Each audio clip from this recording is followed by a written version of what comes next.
बिस्मिल्लाहिर्रहमानिर्रहीम। एक और शजरकारी का मंसूबा आज डिस्कस हो रहा है। हम पाकपतन से चांदपीर रोड पर 9 किलोमीटर के एरिए में पौधे लगाने जा रहे हैं। तो मेरे साथ मुकामी वहाँ के जो हमारे दोस्त हैं, जो हमारे शजर दोस्त हैं, जो हमारे इस मिशन को देखेंगे वहाँ पर वो मौजूद हैं। उनसे बात करते हैं। आपका नाम पूरा? अस्सलाम वालेकुम जी, मेरा नाम अहमद हसन भट्टू एडवोकेट हूँ जी मैं, और मैं गांव बस्ती बैबल खां महल्ले के तारू का रहने वाला हूँ जी, ज़िम्मेदार हूँ। मैं इधर आया पीएसए के पास और रिक्वेस्ट की है कि मेरे जो वहाँ पे रोड गुज़र रहा है उसके साथ नहर भी है, वहाँ पे दरख्त नहीं लगे हुए और रोड ख़राब हो रहा है। तो मेरी रिक्वेस्ट को उन्होंने बहुत इज़्ज़त दी है और मेरे साथ चलने का और शजरकारी का उन्होंने वादा किया है। और आज से मैं भी इंशाल्लाह पीएसए का हिस्सा हूँ और हमेशा रहूँगा और बढ़ चढ़ के इनके साथ ही, और इंशाल्लाह जो हो सका मैं करूँगा जी। तो अंदाज़न कितना पहले वहाँ पर दरख्तों की क्या सूरत हाल है और अभी हम मज़ीद वहाँ पर कितने दरख्त लगा पाएंगे? पहले जो है वहाँ पे दरख्त तकरीबन ख़त्म हो चुके हैं, अब कोई दरख्त नहीं है वहाँ पे। और वो 9 किलोमीटर का है फासला, जो नहर है ना, मेरा रोड है 9 किलोमीटर का फासला है और उस पर हम इंशाल्लाह सभी पे दरख्त लगाने हैं हमने। तो मेरे साथ ब्रदर हकीम लुत्फ़ुल्लाह साहब हैं।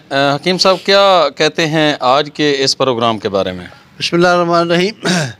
तो मैं एक तो अपने भाई का शुक्रिया अदा करता हूँ कि इन्होंने शजरकारी के हवाले से बड़ी दिलचस्पी ली, आज हमारी टीम का हिस्सा बने। तो इंशाल्लाह हम इस प्रोजेक्ट को बहुत खूबसूरत अंदाज में डिज़ाइन करेंगे। सबसे जो पहला हमारा मरहला होगा वो हमारे जो दोस्त हैं इनके गांव से हम शुरू करेंगे। वहाँ 1-2 दिन में हम मीटिंग कॉल कर रहे हैं कि किसी भी मंसूबे को उस वक्त तक हम पाया तकमील तक नहीं पहुँचा सकते जब तक मुकामी आबादी को हम उसमें शामिल नहीं करेंगे। तो हमारा तय ये हुआ है कि पौधे जितने भी हैं वो हम प्रोवाइड करेंगे और वहाँ की जो लेबर है वो हमारे दोस्त जो हमारे साथ हैं ये हमें प्रोवाइड करेंगे। इसकी निगरानी भी, इसको पानी का इंतज़ाम भी वो करेंगे। और पहले गांव से स्टार्ट लेके दीगर जो हमारे गांव हैं जो उस रोड के ऊपर आबादियाँ हैं उनको हम इस प्रोजेक्ट में शामिल करेंगे और वहाँ मीटिंग करके तमाम गांव में, तो उस गांव के सामने जितने भी वो रोड का हिस्सा है वो उनके ज़िम्मे पौधे भी लगाएंगे। पानी जो है उसका भी अवेलेबल जो वहाँ पे होगा पानी का उसको देना और उसकी निगहदाश्त जो है वो जानवरों से भी बचें। और मैं समझता हूँ कि इस तरह तमाम आबादियाँ जब हमारे साथ तामन करेंगी तो वो दिन दूर नहीं कि जब हम पाकपतन को, पाकिस्तान को ग्रीन और क्लीन ना कर पाएँ। शुक्रिया। तो दोस्तों, पाकपतन को अमली तौर पर सरसब्ज़ और शादाब करने के हवाले से हमारी ये जो मुहिम है ये कामयाबी की तरफ जा रही है।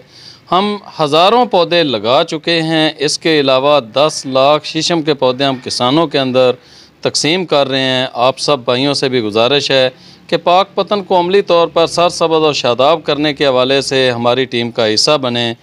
बहुत शुक्रिया।